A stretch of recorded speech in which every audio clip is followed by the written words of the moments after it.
it's a better way in life now. You know what I'm saying? It's a more better way. authentic. It's a better way to do things now, legitimately, and you don't have to spend not one day in prison. Yeah. Now, me and John, you have been doing so many great things in the community. I met you through Marvin. Big shout out to Marvin and Mobilize Justice. Yeah. But we were canvassing and going door to door, trying to get people out there to vote for the presidential election. That's right. Now, how did you and Meech link up, and why Meech? So look, shout out to Marv, man. All love Yes. for the OGs from Mobilize Justice, right? The reality is Marv set up the play, and the reason why I think it has to be Meech is, like we say it all the time at BMI, the initiative is all you need.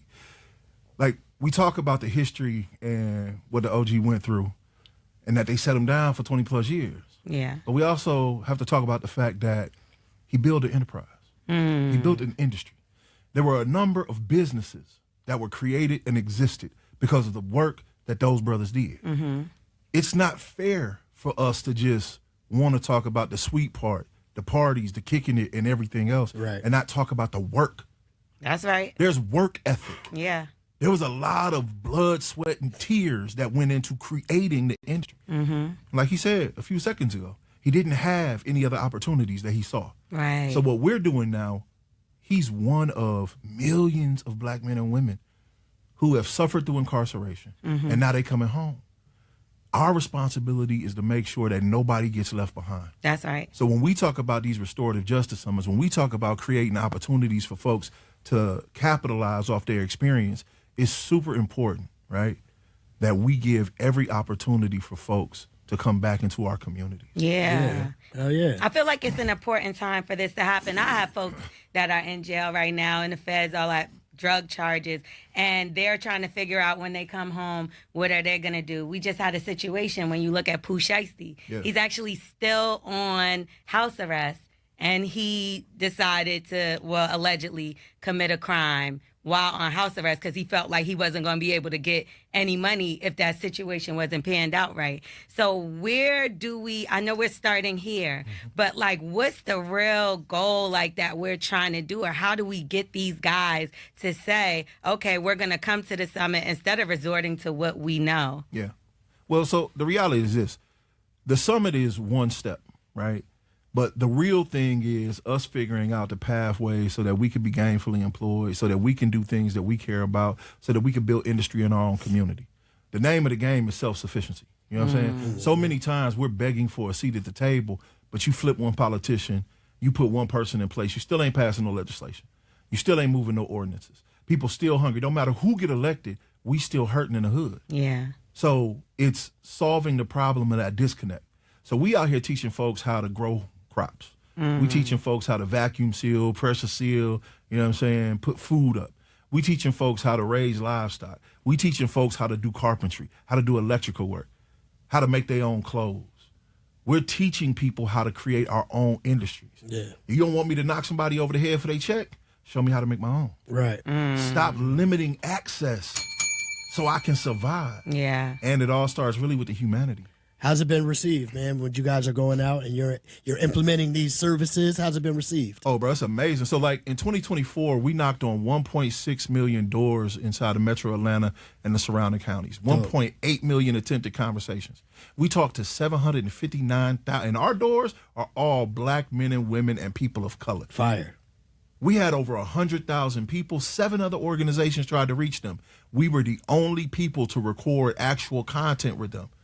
Because as we say all the time, we speaking from truth. Right. I'm not going to knock on your door and say, hey, are you registered to vote? Nah, bro. Have you eaten? Right. What's your life like? Right. How your kids doing? Right. What you need? Because if we start with the material condition shift, what you need, our 5 pillars of work: education, civic engagement, criminal restorative justice, economic empowerment, black mental health and wellness. We eat, sleep, breathe this shit. Every day we believe in it. Yeah. That's what's up.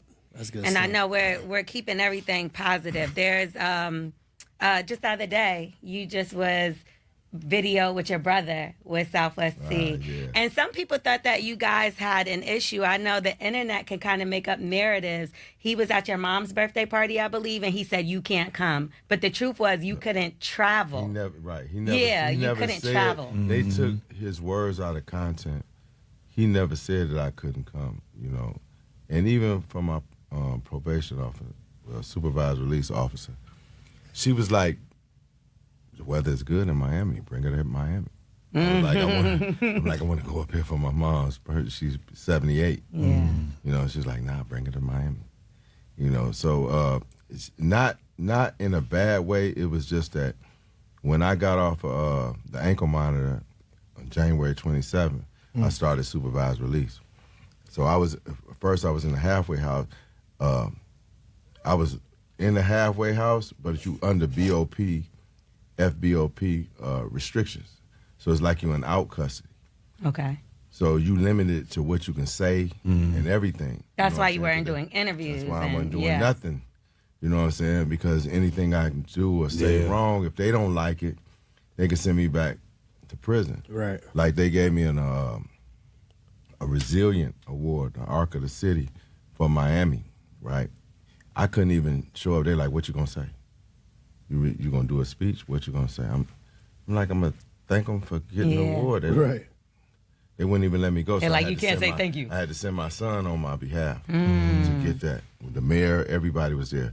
Police, I'm like, chief police, the mayor, both mayors in Miami was there, and they still wouldn't let me go. So it's like, it was so limited. Now, once I got on supervised release, once I started that, they was like, well, okay, well, give us 60 days before you ask to go out of town or out of the country. You know what I'm saying? And the only reason why I was able to go to Detroit before coming here, and that was within 45 days, because my daughter had open heart surgery. Was having open heart surgery. She had it.